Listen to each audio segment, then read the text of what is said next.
Ang Pinoy ay nagpunta at nagbakasyon sa Boracay. Habang nakahiga sa malaperlas na buhangin ng isla, may lumapit sa kanyang Chino at nagtanong, "Hey, are you relaxing?" Sumagot naman ang Pinoy ng no.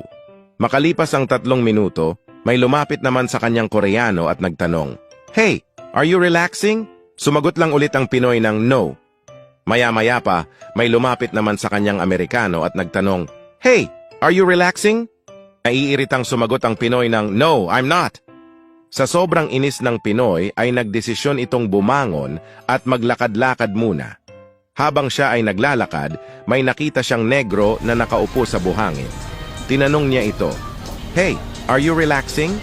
Sumagot naman ang negro ng yes, I am. Pagkasagot ng negro, agad siyang binatukan ng Pinoy sabay sabing, "King ina ka, ikaw lang pala si relaxing.